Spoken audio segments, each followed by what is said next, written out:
देवी पाटन मंडल में सबसे ज्यादा सड़कें तरबगंज विधानसभा को मिली है। आज युवाओं को अगर रोजगार मिले तो इससे बड़ा कोई काम ही नहीं है।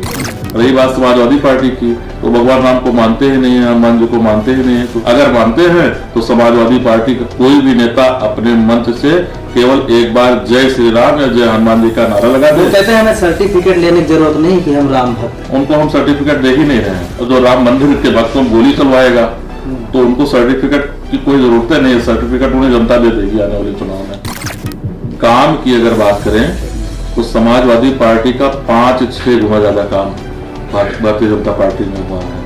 पिछले समाजवादी कार्यकाल में पूरे जनपद में जितनी टूनेन सड़कें बनी थी, लगभग उसकी 3 गुना सड़क हमारे विधानसभा क्षेत्र में तरबगंज में बन रही है।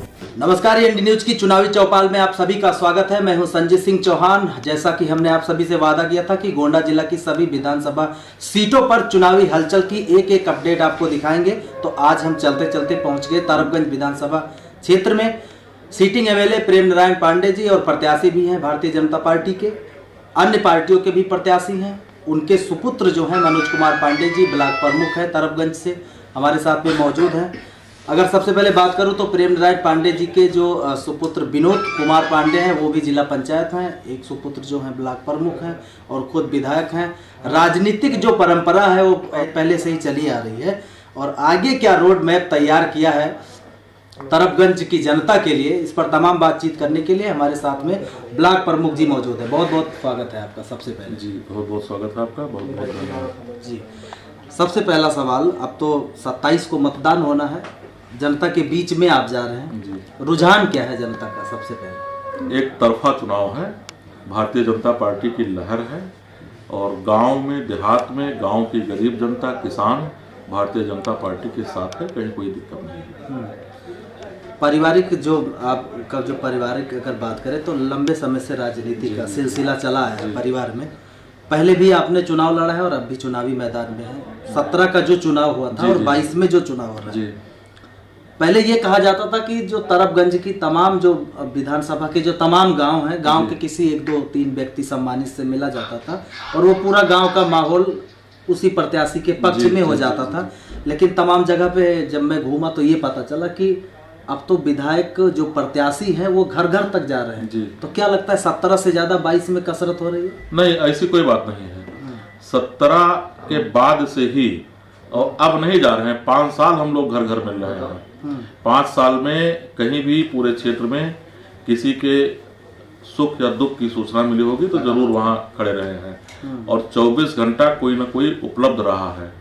और चुनाव का मुद्दा भी यही है, विकास और जनप्रतिनिधि की उपलब्धता। तो नई बात नहीं, हम लोग 5 साल घर घर गए हैं जी।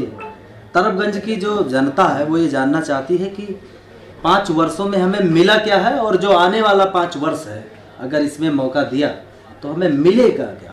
ये हर व्यक्ति जानना चाहता है। किस तरीके से बताना? देवी पाटन मंडल में सबसे ज्यादा सड़कें तरबगंज विधानसभा को मिली है। बड़ी सड़कों की अगर बात की जाए तो इसके पहले हमारे क्षेत्र में मात्र एक बड़ी सड़क थी, कर्नलगंज से 2 लेन सड़क, कर्नलगंज से नवाबगंज। आप क्षेत्र में टहल के खुद देख सकते हैं। तरबगंज से मोतीगंज, सिंघा चौराहा से गोंडा, चौबेपुर से आजाद नगर, अमदही बंधा से थाना चौराहा, सेमरी से जबरनगर,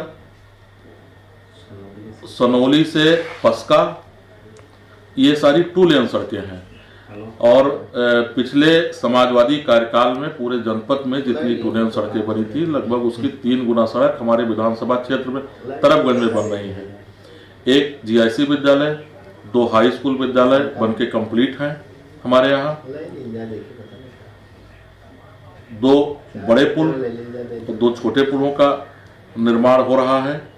तो इस तरीके से अगर देखा जाए तो और करीब 1500 मजरों में कह सकते हैं कि 99% विधानसभा का विद्युतीकरण हो गया है। बिजली आप देख लें, पिछले शासनकाल में रोस्टर लगता था, 4 घंटे 5 घंटे दिन में एक हफ्ता रहती थी, 3-4 घंटे एक हफ्ता रात में रहती थी। अब 18 घंटा बिजली रह रही है। तो हर क्षेत्र में सुधार हुआ है। एक जो ये तटबंध है माझा क्षेत्र का पड़ता है, भिखारीपुर सकरोर, पहले भी हमने वहाँ पे कवरेज करी है। जब बांध टूटा था उस समय तमाम समस्या निकल कर सामने आई थी। ऐसा कहा जाता है कि तटबंध बनाने में उतना पैसा नहीं लगा होगा जितना रिपेयरिंग में लग गया। पहले जो गवर्नमेंट थी उन्होंने भी खूब रिपेयरिंग करी और 5 साल आप लोगों को भी मौका मिला। अब ये समस्या जो है हर बार जब बरसात होती है तो यही समस्या रहती है। क्या आपने कुछ ऐसा तैयार किया है कि ये माझा वासियों की समस्या से हमेशा को छुटकारा मिल जाए? कुछ है ऐसी तैयारी? देखिए, एक अभी जल्दी रोड की घोषणा हुई है, आपको भी जानकारी होगी, Assam express way. Assam express way जो असम से मेरठ तक का एक एक्सप्रेस वे बनने जा रहा है, वो उस रोड को नदी के किनारे से बनाया जाएगा। उस एक्सप्रेस वे का एक उद्देश्य ही यही है कि जो तटबंध कट जाता था, जब एक्सप्रेस वे टाइप में सड़क बन जाएगी तो नदी जो है के कटान से न केवल पूरा तरफगंज विधानसभा, पूरा क्षेत्र, पूरा प्रदेश जो है नदी के कटान से, जो घाघरा नदी के किनारे कटान होती थी, उससे बच जाएगा। बाकी बंदा जो कटने की बात कर रहे हैं तो प्रकृति से कोई लड़ नहीं सकता है। सरकार से और मानव से जो भी संभव हो सकता है, धारा मोड़ने के लिए स्पर का निर्माण, समय समय पर बंधा की मरम्मत, ये सब काम कराया जाता है, लेकिन अब प्रकृति से बड़ा कोई हो नहीं सकता है। 84 कोसी परिक्रमा मार्ग जो घोषणा की गई, लोगों में काफी उत्साह है। काफी लोग चर्चा कर रहे हैं कि यह बनने से जो तरफगंज विधानसभा की ये जो पूरी जो इधर से 84 कोसी गुजरेगा, सड़क किनारे जिनका खेत होगा उन्हें भी फायदा मिलेगा। आप लोगों ने क्या कुछ ऐसा सोच रखा है कि अगर चले तो इसको जो डेवलपमेंट है, डेवलप करने की दिशा में जोड़ने का कुछ आप लोगों के प्लान? सबसे पहले तो देखिए, आज युवाओं को अगर रोजगार मिले तो इससे बड़ा कोई काम ही नहीं है। आप कभी दिल्ली जाइए, आप वहाँ जाइए, क्या नाम है, गढ़मुक्तेश्वर, आप किनारे किनारे देखिए, ये क्या नाम है इसकी, बेंत की कुर्सियाँ, बेंत का सोफा। तो ऐसे ही जब 84 कोसी मार्ग बन जाएगा तो पूरे देश से यहाँ श्रद्धालु, पूरे देश से लोग इस मार्ग से गुजरेंगे। हमारे यहाँ गुड़ है, हमारे यहाँ जैसा गुड़ पूरे हिंदुस्तान में नहीं होता है। खटिया, आप अभी देखिए, अमेरिका ने खटिया को पेटेंट कराने के लिए जो है एप्लीकेशन दिया है, क्योंकि सर्वाइकल रोगों में बड़ा उपयोगी हो रहा है। खटिया का निर्माण ही हमारे यहाँ शुरू हुआ है। मचिया, ऐसे बहुत सी चीजें हमारे यहाँ हैं जो हिंदुस्तान में सबसे बढ़िया हमारे यहाँ पाई जाती हैं। तो इस रोड के बनने से सबसे बड़ा फायदा यह होगा कि लोगों को रोजगार मिलेगा। हमारे यहाँ जो छोटे छोटे उत्पाद हैं और उच्च कोट के उत्पाद हैं, उनको अच्छी मार्केट मिलेगी और पूरे देश से लोग खरीदार आएंगे। तो इसको लेकर के बहुत बड़ी योजना हम लोगों को है कि उसके किनारे किनारे एक बढ़िया रोजगार का हब बन जाए। भारतीय जनता पार्टी कहती है कि हमने राम मंदिर बनाने का वादा किया था, वो हमने पूरा किया। अयोध्या से सटा आपका विधानसभा क्षेत्र पड़ता है।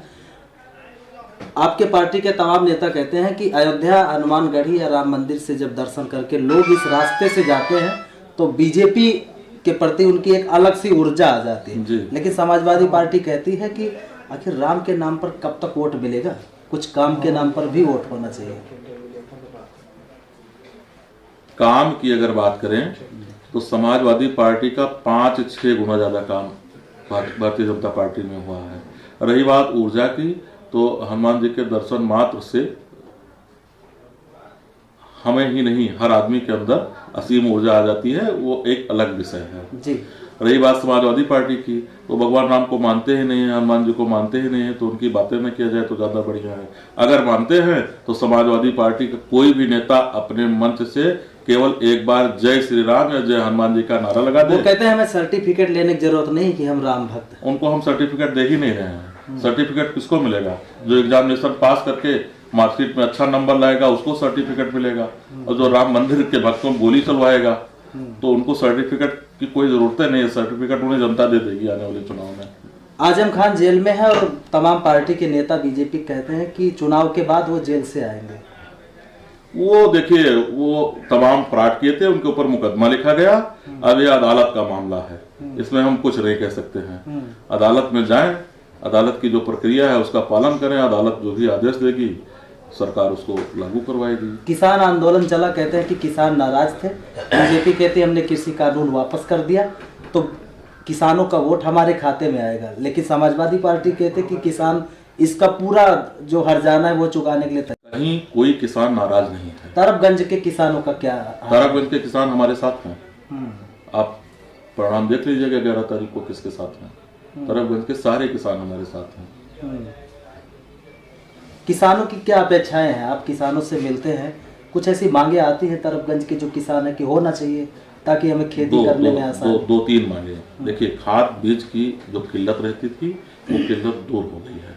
भारतीय जनता पार्टी के सरकार में खाद की कभी किल्लत नहीं रही है। सिंचाई के लिए अभी सोलर इंजन, सरकारी नलकूप पूरे जनपद में सबसे ज्यादा हमारे यहाँ लगा है। तो इसकी व्यवस्था लगातार हो रही है। किसानों की सबसे बड़ी समस्या है छुट्टा जानवर, और छुट्टा जानवर कहीं अलग से नहीं आए, हमारे आपके ही जानवर हैं, हम ही आप छोड़े हैं, वही जो है आज जो है इकट्ठा होकर के हमको तकलीफ दे रहे हैं। तो इसके लिए सरकार बहुत संवेदनशील है। हम चूँकि ब्लॉक प्रमुख हैं, सरकार का लगातार दबाव हम लोगों पे, प्रधानों पे ये पड़ रहा है कि आप अगर आपके गांव में ज़मीन है तो ठीक है, नहीं तो अगल बगल जिस भी गांव में ज़मीन है नया पंचायत स्तर पे गौशालाओं का निर्माण कराइए, अस्थायी गौशालाओं का निर्माण करा करके उनको जो है वहाँ रखिए, उनके चारे पानी की व्यवस्था कीजिए। चूँकि बहुत बड़ी समस्या है तो थोड़ा सा समय लगेगा, लेकिन आप विश्वास रखिए कि मात्र एक वर्ष में इस समस्या का समाधान पूरी तरीके से हो जाएगा। क्योंकि हम लोग सनातनी हैं, हिंदू धर्म को मानने वाले हैं, और प्रत्येक जीव और प्रत्येक पशु पक्षी सबसे प्रेम करते हैं। तो हम लोग कटने की बात नहीं कर पाएंगे। कटने की बात समाजवादी पार्टी करते हैं तो करें, हम लोगों को बस की बात कटने की बात करना नहीं है। हम लोग गौशालाओं में व्यवस्था कर रहे हैं। गौशाला जो बनी है ग्राम सभा में, क्या लगता है उसमें कुछ सुधार करने की जरूरत है? कई जगह पे ऐसी दिक्कतें आती हैं कि गौशाला में बड़ी बुरी स्थिति ऐसे जानवरों की। जब विद्यालय, प्राइमरी विद्यालय बना था, आज के 10 साल आप पहले गए तो बड़ी अव्यवस्था थी, अध्यापक भी नहीं आते थे। आप आज जाकर के विधानसभा का कोई भी प्राइमरी विद्यालय देख लीजिए, उसकी व्यवस्था देख लीजिए, आपको वहाँ कुर्सी मिलेगी, वहाँ अध्यापक मिलेंगे, वहाँ टाइल्स लगेगी मिलेगी। तो जब कोई काम शुरू होता है तो शुरुआत में दिक्कत आती है, लेकिन धीरे धीरे व्यवस्थाएं बढ़िया हो रही हैं। आप हमारे यहाँ बदलेपुर गौशाला जाकर के देख लीजिए, एक गौशाला मझारा में जाके देख लीजिए, बहुत बढ़िया चल रहे हैं। तो हम 1 साल बताए हैं, 1 साल में बहुत बढ़िया से सारी गौशालाएं चलने लगेंगी, और 1 साल में लगभग न्याय पंचायत स्तर पे गौशाला हो जाएगी। बातचीत के अंतिम पड़ाव पे हैं हम, जल्दी से 2-3 सवालों का जवाब जी। दूसरे नंबर का कैंडिडेट किसे मानते हैं तरबगंज में? दूसरे नंबर का कैंडिडेट कोई है ही नहीं तरबगंज में। बसपा को मानते हैं दूसरे नंबर का कैंडिडेट। कितने वोटों से इस बार जीत मानते हैं? अभी तो जनता जनार्दन के ऊपर है। हम तो ये मानते हैं कि हमको जो है भारी बहुमत से जनता जो है चुनाव जिताने जा रही है भारतीय जनता पार्टी को। प्रदेश के निवासी हैं तो प्रदेश में कितने सीटों सरकार बनने की आपको उम्मीद है? कम से कम 400 सीट, इससे कम नहीं रहेगी। आप देख लीजिएगा 11 तारीख को। तो ब्लॉक प्रमुख तरबगंज मनोज कुमार पांडे जी ने हमसे बात, सीटिंग एमएलए हैं, उनके सुपुत्र हैं, और तरबगंज में जो चुनावी मिजाज है चल के आपको और भी दिखाएंगे तस्वीरें, क्या हलचल है तरबगंज में, क्योंकि 27 फरवरी को यहाँ पर मतदान है। उससे पहले प्रत्याशी कमर कसकर मैदान में उतर चुके हैं, और उनके जो समर्थक हैं वो भी काफी जोश के साथ में और काफी उमंग के साथ में चुनाव प्रचार में लगे हैं।